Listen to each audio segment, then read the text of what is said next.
And, you know, just let me first put this. We sit as a parliament. We have an order paper. Thank you very much, Right Honourable Speaker and Honourable Members. This House tasked me to explain the issue of the salary enhancement of especially the Uganda Police Force. The extent that instead of an increment of 25% across board, some people got little while others got slightly higher. Right Honourable Speaker, the background to this is contained in Cabinet Minute number 502, 509. Those minutes approved the public service pay policy, pay principles, as well as the 5-year pay plan covering every person paid salary or allowance from the consolidated fund or out of money appropriated by Parliament. The financial implications of the enhancement was determined at that time Uganda shillings 9.295864 billion over the 5-year trillion over the 5-year period. Implementation commenced in 2018-2019, and by 2022-23, Uganda shillings 2.03987 had been committed towards implementing the pay policy, albeit notwithstanding the global effect of COVID-19 pandemic. Since the commencement of implementation of the salary of the enhancement, the salary of security forces have been enhanced as follows. Police, prisons, and the Uganda People's Defence Forces from the ranks of Private Sergeant in financial year 2018-19 by 25%. At that time, the senior officers in the security forces were not enhanced. The enhancement of health workers in security, 2019-2020. Enhancement of the lunch allowance for health workers in security, they also enhanced in 2021-2022. Enhancement of health workers and scientists in security forces, also enhanced 2021-2022. And health workers and scientists in security, same year, also enhanced. Enhancement of the rank of general from top down to major in the UPDF was done in 2022-2023. And of course, enhancement of aviation staff in the Uganda Police Force and the UPDF in financial year 2023-2024.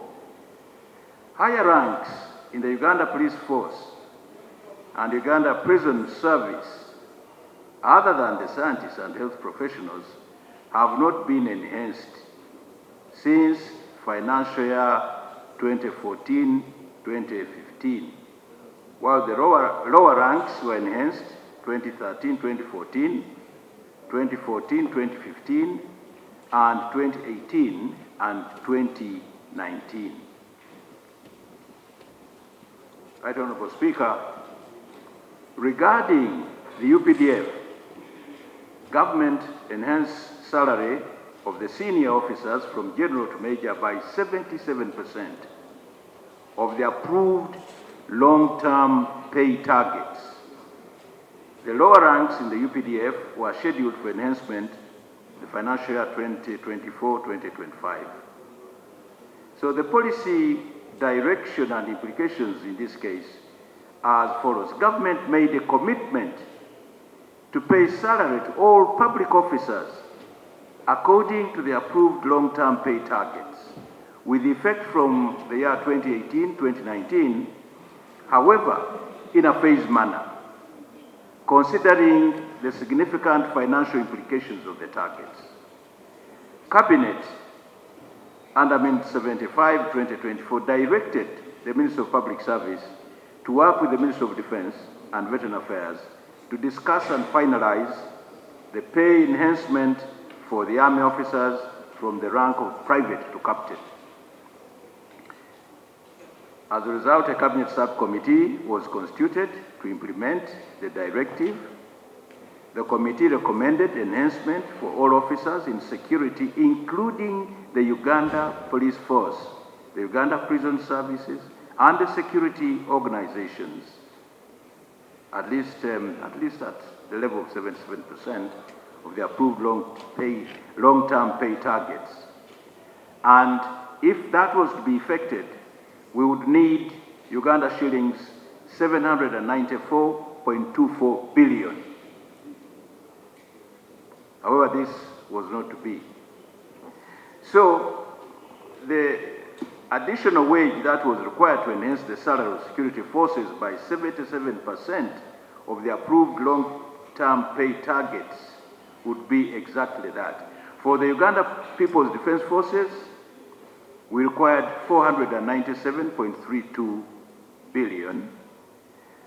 The Uganda Police Force, we required 213.13 billion. The Uganda Prison Services, we needed 51.86 billion. And the Internal Security Organization, we needed 27.48 billion. And the External Security Organization, we required 4.4 billion. Now, if this was possible, then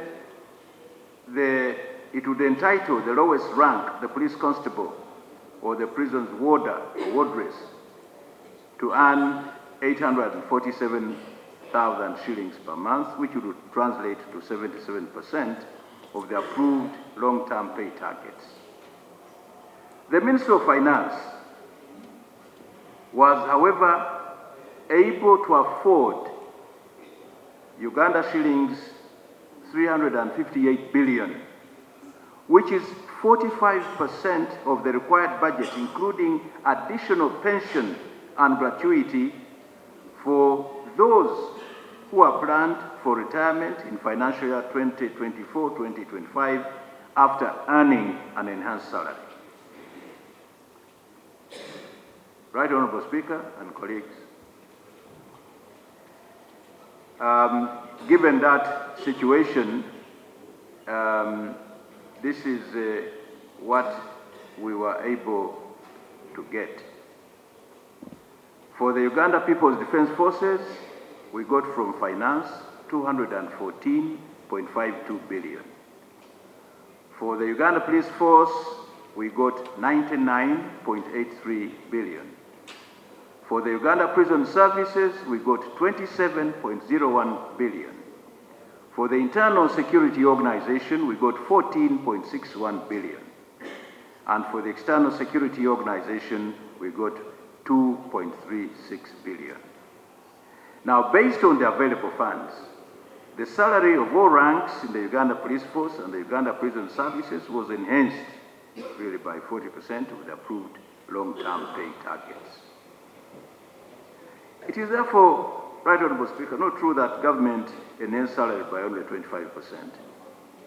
The percentage increment is also not based on the current salary each holder is getting, but on the approved long-term pay targets, which were passed in 2018-2019. The increment in money terms for the various ranks, therefore, is dependent on the percentage of the current salary to the approved long-term pay targets. Some of the lower ranks, for example, before the enhancement, had reached 30% of the approved long-term pay targets, while some of the senior officers were at 13%. The exception to the uniform 40% enhancement are the Inspector General of Police, the Commissioner General of Prisons, the Deputy Inspector General of Police, and Deputy Commissioner General of Prisons, who are enhanced by 77% of the approved long-term pay targets. Because these officers are under the specified officers category, and this is provided for in the Salaries and Allowances of Specified Officers Act of 1999, and therefore they were enhanced according to that, taking that into consideration. Based on the above clarifications, I request colleagues to note that enhancement of salary officers of the Uganda Police Force and the Uganda Prison Service followed the equity principle and the long-term pay targets approved by Cabinet under Minute 502 and 509 of 2017. Government remains committed to implementing the approved pay plans and targets as demonstrated the progressive enhancement of salary in a phased manner and depending on availability of funds. Enhancement of salary should, however, be balanced with other government priorities, such as raising staffing levels across the entire service, government provision of tools and equipment to deliver services, as well as ensuring that services are delivered to citizens. Right Honourable Speaker, the detail of what I've been saying is reflected in the table that follows. I beg to state. Thank you, Right Honourable Speaker. Thank you, Honourable Minister. To be stipulated, from which amount to which the next increment. Right Honourable Speaker, on a sad note, for example, we have police constables. Police constables were earning 484,000 shillings.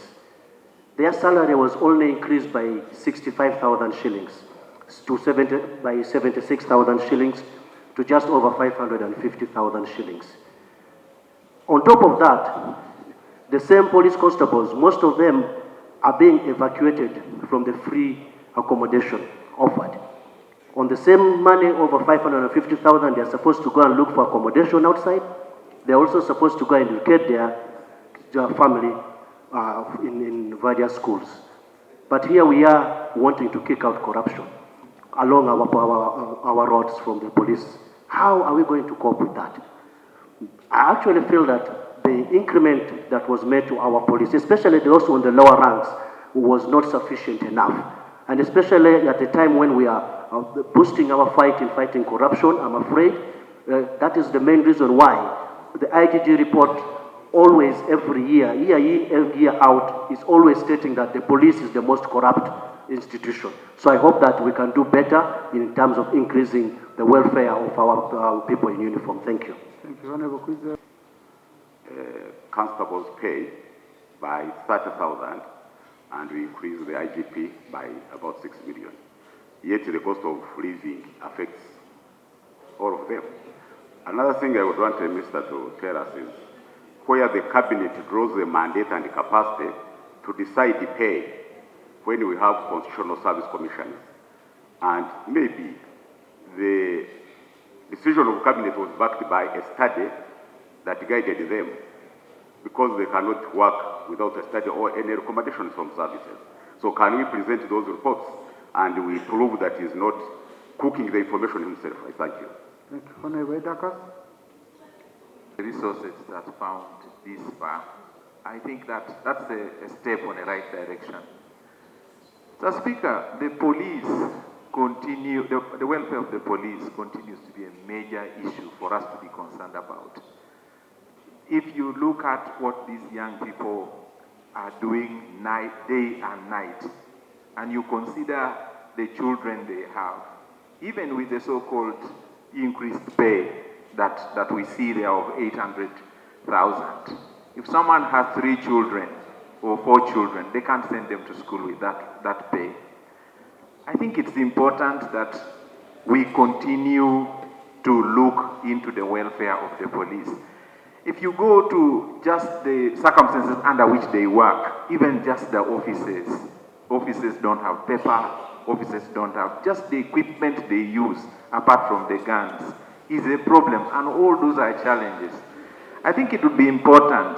This House has every year given attention to the men and women in uniform. I think it would be proper, Mr. Speaker, that we interrogate this issue a bit more over this year so that we can upgrade not just the pay, but even other related issues that affect the men and women in uniform. The welfare of their children is a major issue. I thank you, Mr. Speaker. Honorable Guzuri. And enhanced salaries of our officers and constables is out of the allocations by this parliament. And when we were processing the budget, we were given information that the enhancements will be based on a percentage. What we are seeing now seems to be deviation from what was presented to us. The minister is telling us that they have premised their actions on a decision that took place in 2017 during a cabinet sitting. And yet the budget we are working with is one we passed on 2nd of I think last month. So I wanted the minister to clarify what document are we exactly working with, and what would be the legal basis of that cabinet decision in a budget which we approved this year, and you are now processing it without endorsement of Minister of Finance. Can the Minister of Finance tell us whether there was a violation to the budget we approved or not? Because it would seem to me these people decided to go and do something else from what they presented to us. And unfortunately, we may not be able to fault the Minister of Public Service, because a while ago, we faulted the minister for being open and telling the truth that there's nothing in the store. So this parliament must guide this country. If anybody just comes and is presenting things that differ from what was agreed here, how should we hold them? How are we going to hold this minister responsible for acting on a decision which we have not endorsed? And yet our proposal was 25%, which they presented and we endorsed. Now they are paying less. He needs to clarify that. Let me pick the two ladies. Should be of paramount importance to all of us, because our security is in their hands, and we all know that. My point of interest is that we're talking about the gross income of these police officers. But if you critically look at what they take home, the net income is so worrying. I'm meant to understand that they make contributions towards the circle. And that one alone, they keep complaining about it. I wonder if the minister could elaborate more about that. And how they benefit out of it is also a little bit problematic. And my interest here, Right Honorable Speaker, is that salaries of police officers should be taken into consideration, because it motivates them to be effective in their work. And possibly that's why most of them arrest us with a lot of anger, because they do not know what is happening in the country. Personally, I got arrested 2 weeks ago, and I looked at the eyes of these police officers who were arresting me, and they are so bitter. And I think that's why men in uniform, we have so much respect for you, and we want this country to increase your salaries so that you also enjoy your work. And you're putting our lives at a risk. Taking you back home, okay, they need to eat, they need to sleep well. Because of that, some of the policemen, I don't even blame them, I'm blaming your ministry. They're using their guns, giving the guns to the young people to go and raid. After raiding, they bring them what they have looted from there and give to the police. So there's an abuse. If you don't address the salary issue, our life is at a risk. So we don't want to see that. So you need to take it seriously. As we talk of salary, look at the gap between the lowest rank and the highest. There's that problem. I thank you. Thank you, Honorable Babiku. But right now, Speaker and colleagues, I'm concerned about the manner in which it is being done. One saying that there's a group which can start to have it. Then others have to wait until we have funds. National Speaker and colleagues, to me that is still an issue of not being fair to everybody. And it is making many of these officers to be more disgruntled. It's very difficult to command and rely on disgruntled forces. Therefore, Right Honourable Speaker, I pray that this government takes this serious. If you want to enhance, plan well and enhance for everybody at once. If you cannot do it, don't create an issue of being segregative or selective. To Right Honourable Speaker, Parliament has the mandate of appropriation. But I want to say this, with what has just happened, when the appropriation bill was brought back, that means we have limitation in our roles. We cannot adjust. What did we adjust in the running budget, over which we should be blamed? Therefore, the executive must be answerable for the running budget. We made our proposals, everything was brought here and turned upside down. Therefore, Parliament needs not to be blamed. Our government must ensure that if it applies, if not, these people are already disgruntled and we are going to face the consequences. The delivery of services by them is already affected. Let's not... Position Chief Whip. To establish a comprehensive pay reform through a commission, independent commission, that would be charged with the responsibility of overseeing and regulating salary structures, similar to the one in the neighborhood. For instance, Kenya. Kenya has an independent salaries remunerations commission.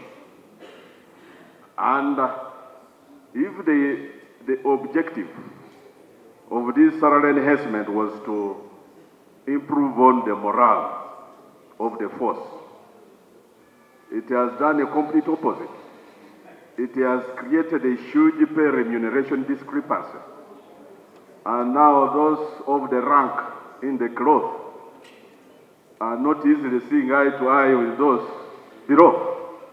Don't you think it is undermining the very purpose for which it was intended? Because the truth of the matter is that it does not only stop here in the police force.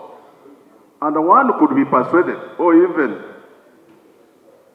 could be justified to hold your ministry in suspicion. Was this salary enhancement done deliberately to secure loyalty of those that give orders to the constables that are at the lower rank? Or was it meant to motivate them or to improve on their morale? And it doesn't stop there. These salary disparities, we have seen them in other public sectors like education, like health care. You know very well what, I don't know whether the salary enhancements should be done at the good mood of the head of state. Because if he so wishes, he increases salary of science teachers in the education sector. And that you know what that has done. It has exacerbated the relationship between the two. They go to the same market. They pay the same medical bills. They take their children to the same schools. Now the morale of the arts teachers is at the lowest. Mr. Speaker, I'm of the view, because earlier in the 10th Parliament, this same ministry came up with something called single spine, especially in education, single spine salary structure. And it looked brilliant. But I don't know how it ended. You come up with very good ideas and legislation, pieces of legislation. But like it is, Mr. Speaker, characteristic and typical of any RM, these good ideas die at their infant stages. And that's why you see the conundrum of sorts, where salary enhancements are causing more problems, more harm than good. I beg to submit. Thank you. Shadow Minister. Thank you, Mr. Speaker, sir. Mr. Speaker,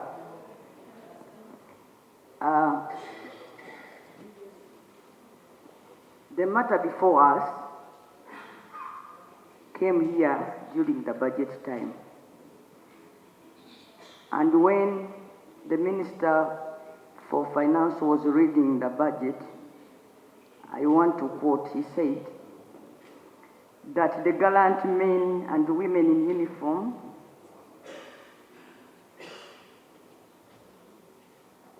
while reading the budget, the Minister said this, that we are enhancing the salary of the police officer, of our policemen by 25%, and that the gallant men and women in uniform at the rank of captain and below who are serving UPDF and in Uganda police and in prison and in internal and external intelligence services, this budget contains the first installment of your enhanced pay.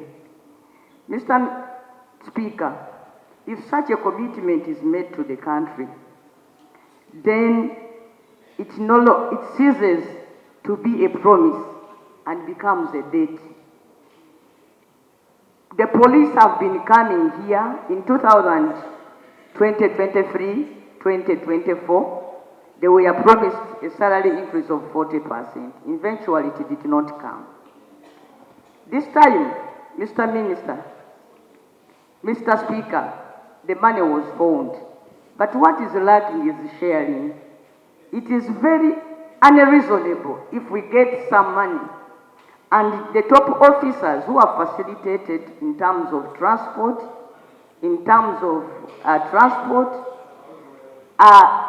again, out of greed, don't care about the juniors, and they take the money for themselves, Mr. Speaker. What I want to request, Mr. Speaker, sir, is that this Parliament asserts itself and say, what did we pass in this House, Mr. Speaker? We go back to what we passed here and we seek for its implementation. We cannot allow these people to risk the whole country and leave these people to go out with guns without pay. This used to happen during Obote's time, that a person would be given a gun and then told to go and look for his salary.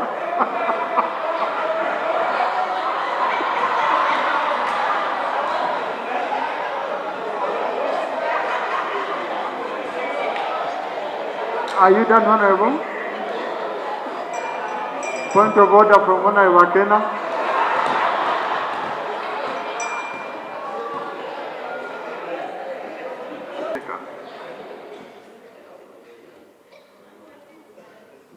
It is very perturbing that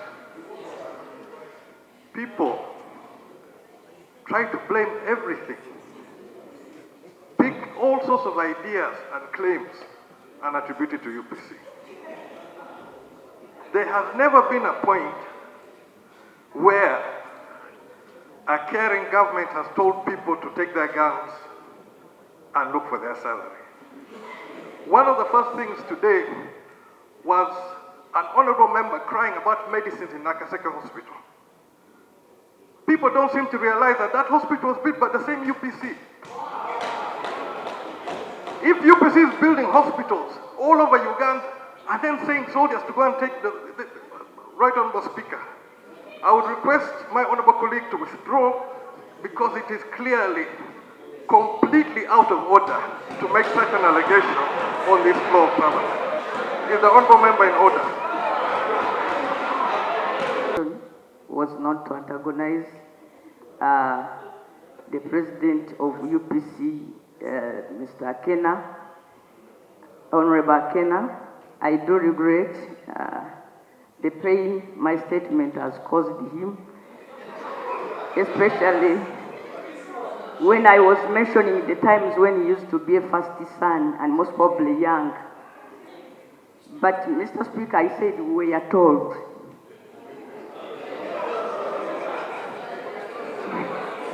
So I was just quoting what I was told. You can grant his request. And for that, I want to tell my honorable colleague that I was told. But now that you have told me the bitter version of what happened during that time, I withdraw that statement.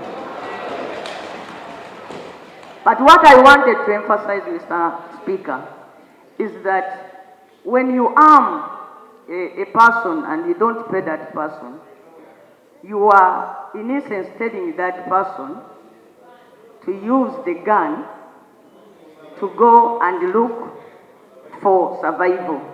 Mr. Speaker, allow me to show you a WhatsApp that has been sent to me by one policeman. Can you lay the phone on table? Yes, I will lay. Mr. Speaker, because I'm the shadow minister, a policeman, somebody saying that he's a policeman, sent me this. He said, Honorable Shadow Minister, please tell Parliament that this is how I spend my pay. I earn 466,933 net pay. Exodus chops off 30,000.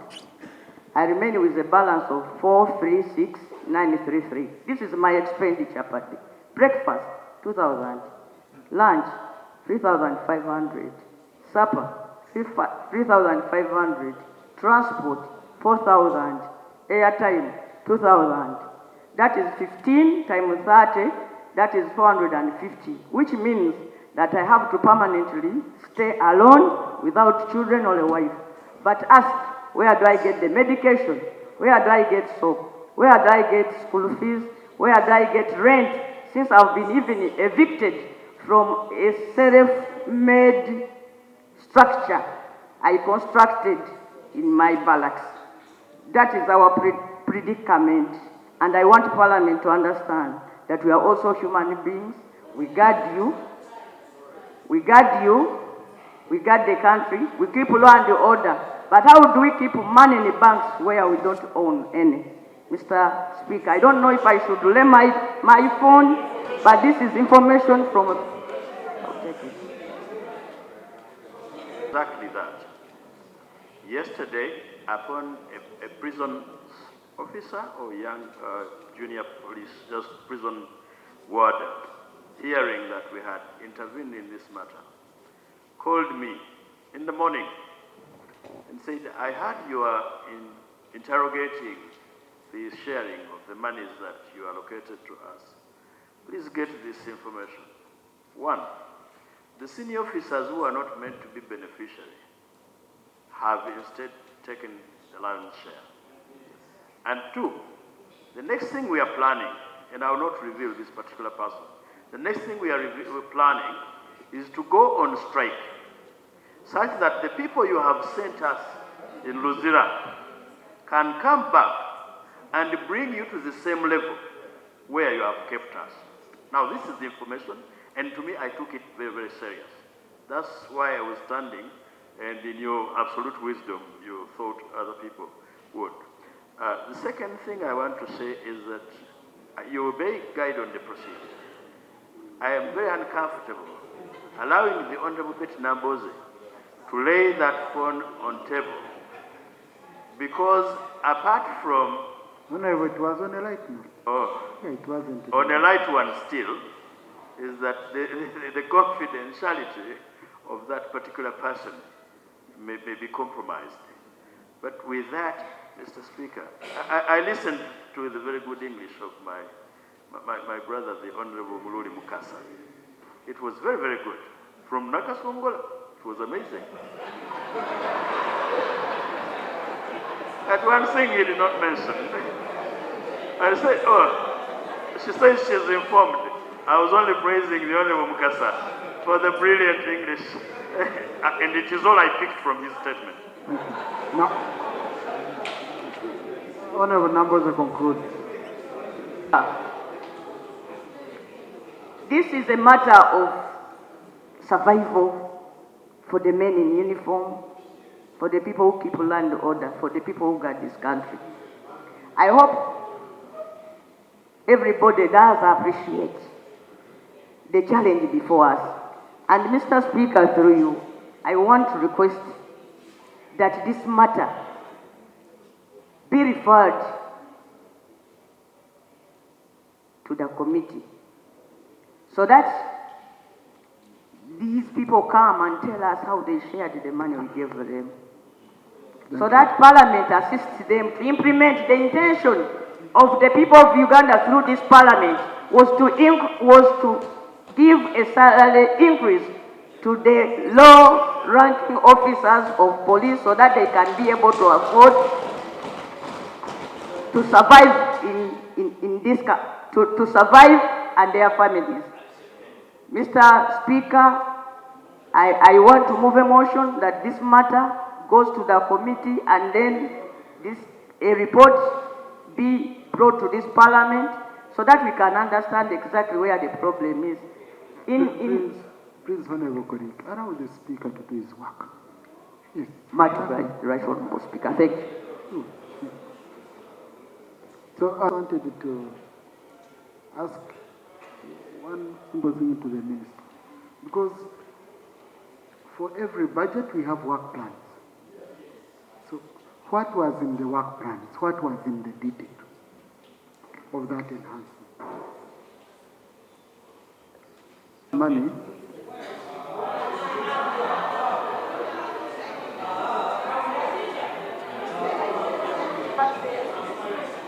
Yeah, because you see, why I'm asking you this question, I don't want to put Honorable Mururi Mukasa in just a tight corner alone, okay, when we did work with him. Now, all the money that we passed here, has been allocated, has been distributed for salary enhancement. The issue is, yes, all the money. Now, the issue is, when we were approving this money, when we were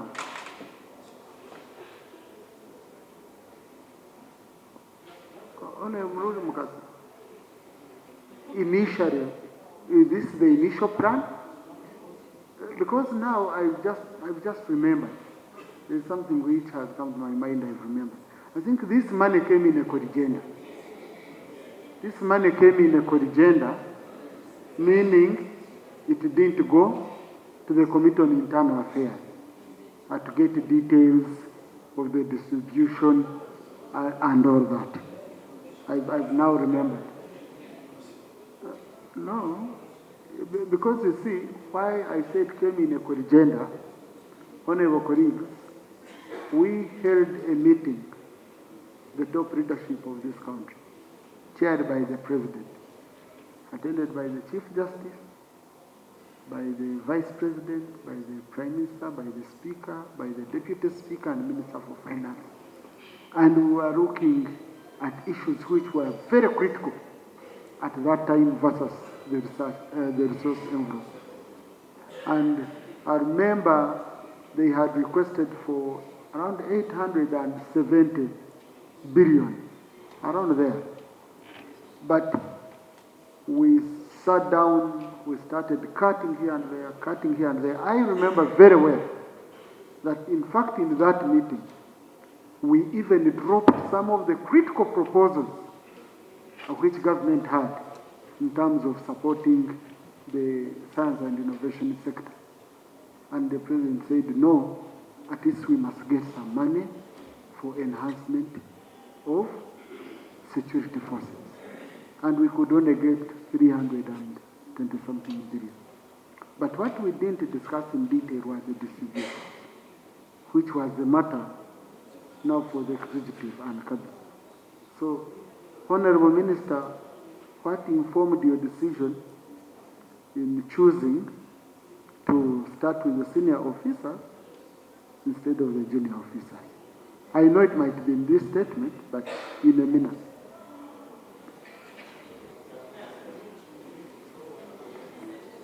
Right Honourable Speaker,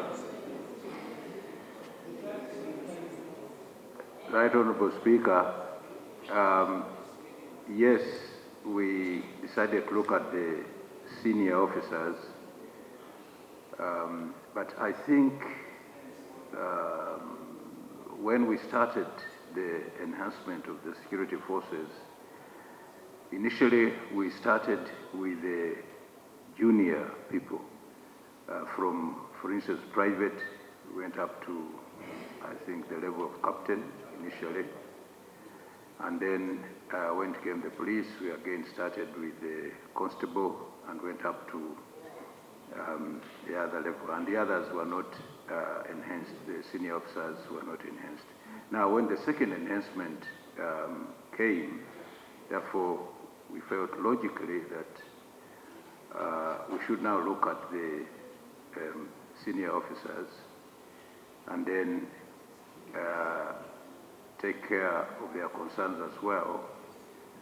And then next enhancement, this one now, when it came, we went back to the lower ranks of the security forces. So, well, sorry, Honorable, Right Honorable Speaker and Honorable members, that maybe the approach went wrong right from the inception, but that's it. But I think since the enhancement is in phases and we have committed to actually enhancing up to the pay targets that we agreed on, I think as we move, this is going to be... Because why I'm asking you, Honourable Minister, so that I guide the House very well. I want to know, you had already enhanced military officers from the rank, is it of major, from captain? No. From major upwards, okay? But you didn't do it for police, okay? You didn't do it for police.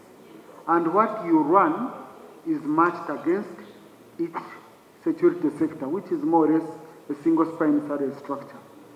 So that you have an equivalent of a senior police officer at this rank is equivalent to the one in military. So where the aim now to cure that defect where the senior officers in police were complaining that you enhanced the ones of UPDF, but you left us out. If that was the issue, you should also put it here, we understand it. Yes. Speaker. I've not given him an answer.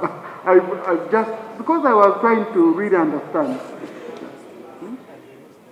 Right Honourable Speaker, that consideration also informed our decision.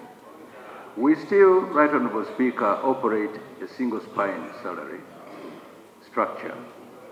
And there is the principle of harmonization across sectors. So that also informed our decision. Definitely when we looked at the military and the officers were happy, the officers in the police and in the intelligence, who more or less, you know, are the same rank, same level, and they work in unison to provide and secure security, were also disgruntled and they were not very happy themselves. So since as I said, those agencies work in unison in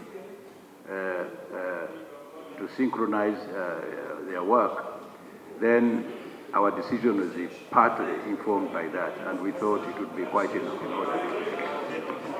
Thank you. In 2018-2019 financial year, and this long-term enhancement target is for 5 years. I have computed the 2018-19 financial year. The 5 years actually end this financial year, 2024-2025. If we have not reached the long-term target, when do we expect this phased enhancement? Has Cabinet sat again to change the period within which to achieve this long-term target of 5 years. Because the target here is 5 years. Thank you. I Honorable need that Chimosho. clarification. That's fine. To a very sensitive group. To a very sensitive group in our society. Isn't it right, Honorable Speaker, that this matter is interrogated thoroughly by either committee and we give them the shortest time possible and they look at all stakeholders in this matter and they report back to this House? Thank you. Now, you see, one lesson has been it right. You know it very well, okay? The moment you give someone a salary, you cannot review it to their detriment. So you cannot record this budget from the senior officers to say, bring back this money, we give it to the junior officer. So I'm trying to show you that even if you send to the committee, okay, you send to the committee to do what? That's why I want us to move in a steadfast manner, okay? In a steadfast manner. I had allowed Honorable Nzima, Honorable Seshko. What Parliament they were going to do. But this was never interrogated by the committee. No. It came as a corrigenda. Yes, it came as a corrigenda and the committee never interrogated it. So that's why I've asked you, if there was any work plan submitted to the committee, let the committee share it. Yeah, so if it's not there, I don't want us to start at duty. This is the House of Record, Honorable colleagues. Let us move in a steadfast manner. If there is a mistake which was made, we look at addressing that mistake. Okay? So let me first allow the Honorable colleagues who might have. Thank you, Mr.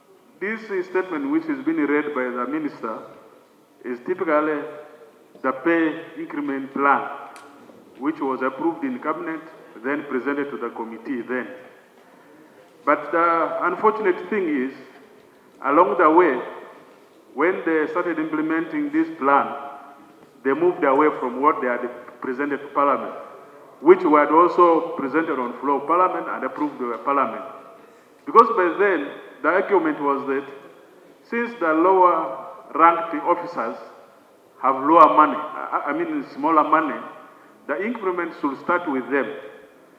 And by then, I cannot exactly recall the figure, but it was above 700. That was what was supposed to be in the increment.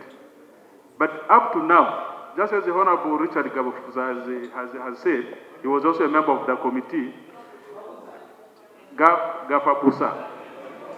I may not pronounce it well, but he knows it. My colleague, Honorable Richard, let me use Richard. He was also a member of the committee. That time when the minister presented this, the challenge we're having is that we don't have clear money for this increment. Actually, when we asked the ministry, we are talking about salary increment. Where are we going to get all these monies? One of the proposals was actually rationalization, that they're going to rationalize these agencies to release some money, which should be added onto what? Onto the salaries. Our question as a committee was, which one should have come first? Is it the increment or the rationalization should have taken place to release monies? But now the challenge here is, as I had said, we pass resolutions here. These resolutions are supposed to be implemented the way they are passed. At the end of the day, they are implemented in the opposite way. The resolutions are not followed. And this is what has caused this confusion. From 2018 up to now, we can't imagine that the police officers are still at 400. They should have been taken to above 400. So the other issue also, Mr. Speaker, this debate has come as a result of a question which was raised by Honorable Lutamaguzi. He had said the police officers, because they get little amount of money, they are bitter. His argument was that, is this increment being affected or not? Have they received the money that was supposed to be increased? So what the minister has just read is a statement that has not brought this clearly out. So what we needed to know is, as per the end of July, what salary did these police officers get? That one should come out clearly, and what they are supposed to get. Thank you, Mr. Speaker. William Kata was saying was in direct contrast to the interactions we had as a committee with the Minister of Internal Affairs. Unfortunately, the Minister of State is here. And I'm surprised he has kept a low profile as if he's not centrally affected by the debate on the floor of this House. Right Honourable Speaker, the conclusions we drew out of our interaction with the Minister was that the enhancement or the increment had to start with the lowest rank in police. And he's here, he can testify, he can confirm to that. That's what we agreed. And the enhancement was to go to the minimum of 800,000. 800,000, Mr. Speaker and members. And that was the undertaking government gave to the committee. But now, as it turns out, it is the seniors that have been even further enhanced. Yet they have houses. Those who don't have, they have housing allowances. They have fuel. They have everything you need. They are guarded by these very poor paid personnel of theirs. They eat dust behind the pickups. And they are watching them.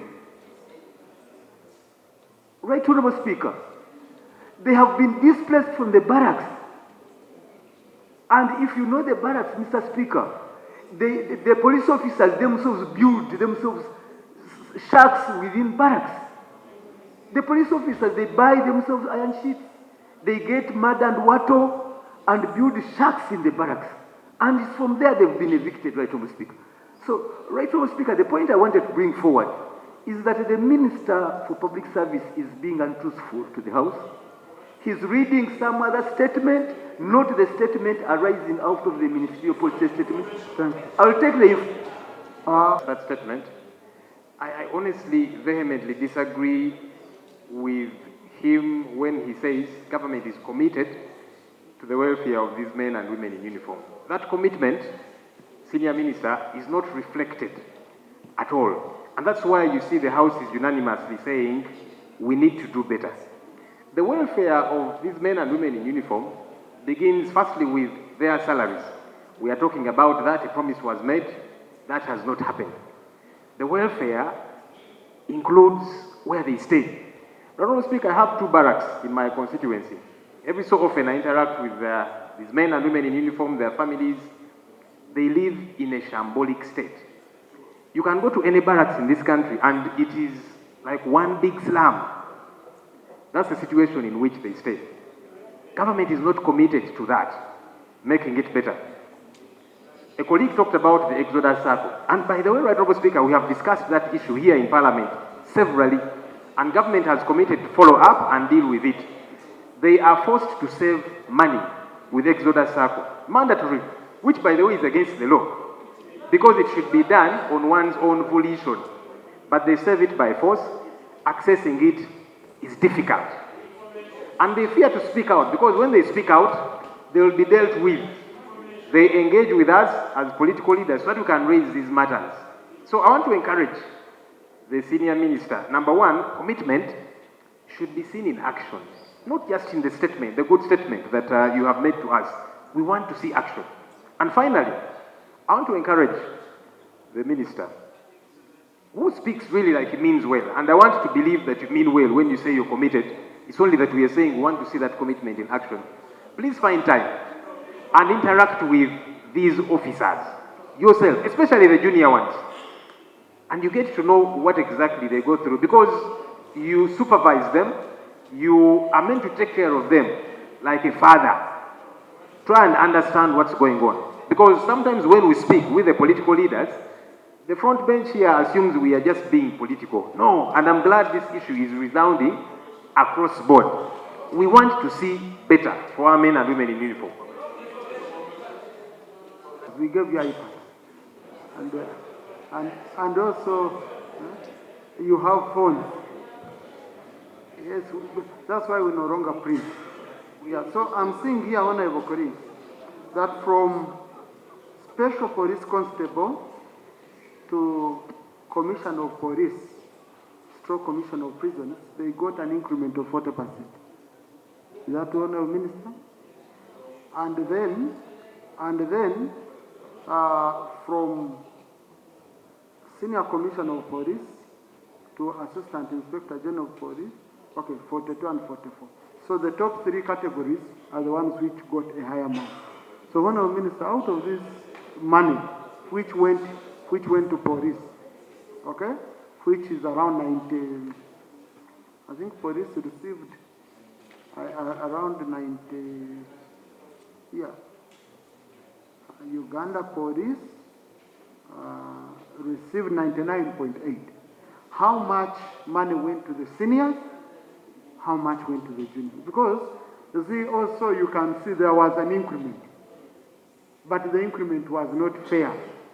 Okay, at least for people to understand, a constable got an increment of 110,000. Okay, so the issue of the figures, because you see, honourable colleagues, I want us to agree that if we see that the gap is so big, then we are sending the executive to go back and look for money top up, because now you can't touch this money. Yeah, you cannot touch it.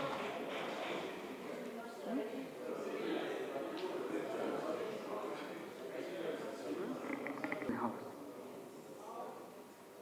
You have listened to the concern that cut across. Go back as executive. Okay? You table it in cabinet, you table this, because even if I send you to the committee now, there's nothing you will table there before going and consulting with cabinet. This would be an issue of the supplementary budget if it is to be handled. So go back, you share with the cabinet, you raise these concerns, and then you report back to the House in 2 weeks. Suggested the committee is because now Parliament gets involved to look at finer details of the figures. That's number one. The minister would go to the same committee.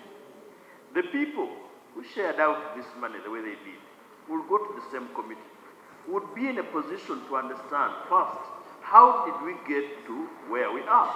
That we're even looking for a supplementary. We are struggling. Even the original budget you passed here twice, Mr. Speaker, cannot be implemented. I saw the PSST telling the nation that he has released money for the first quarter, 5.5 trillion. We were expecting 18.5 trillion, and he released only 5.5. So even when you talk of supplementary, you must be able to understand, first, where is it going to come from?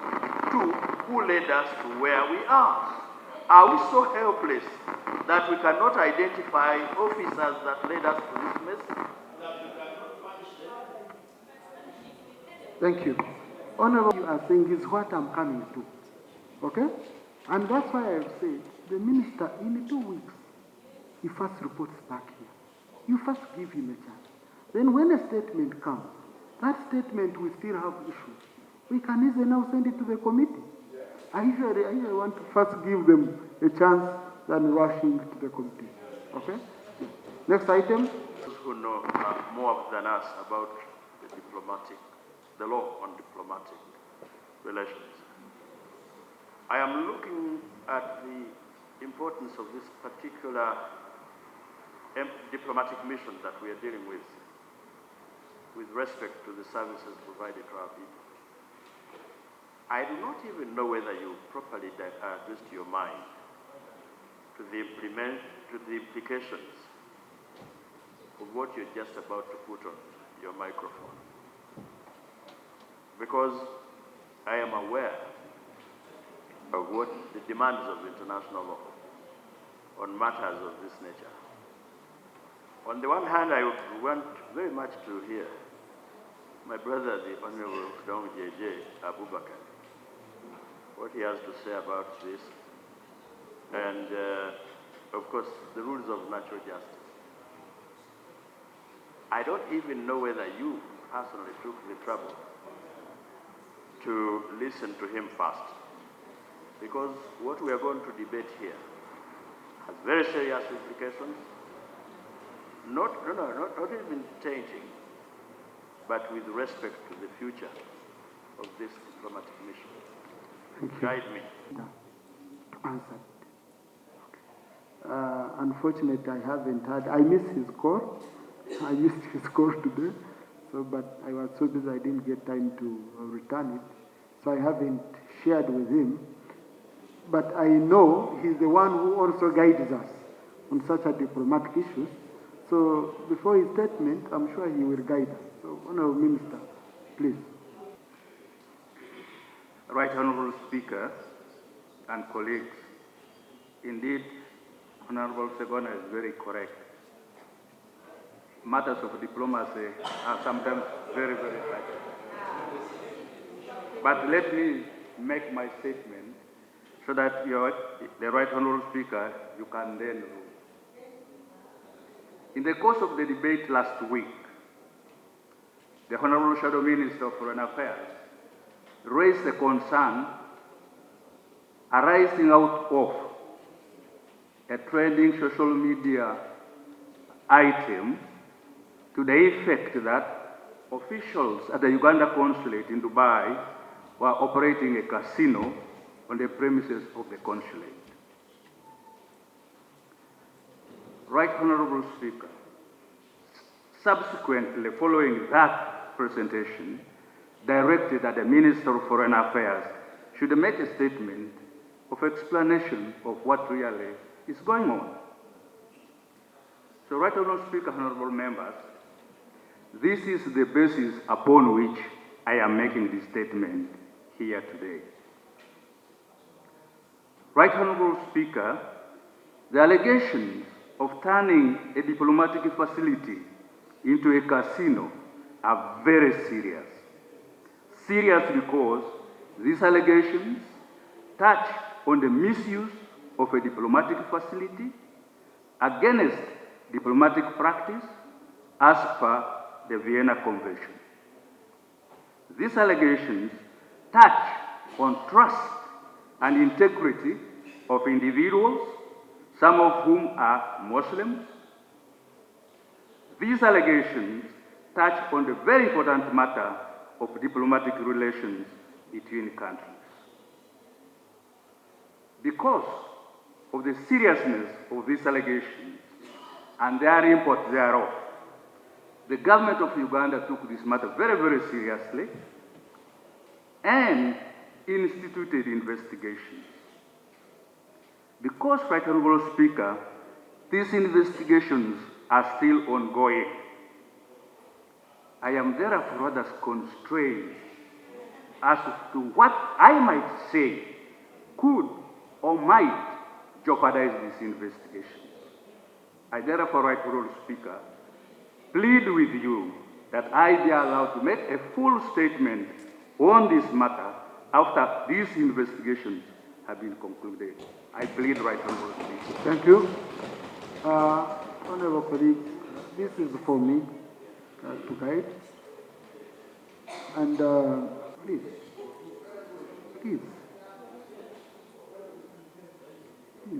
these are issues of countries. It's not issues of members exchanging on the floor. Okay?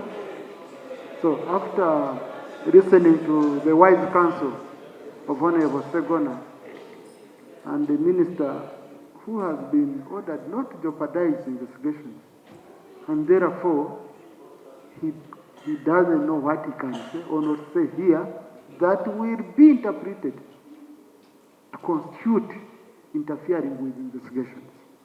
The statement will come after the investigation.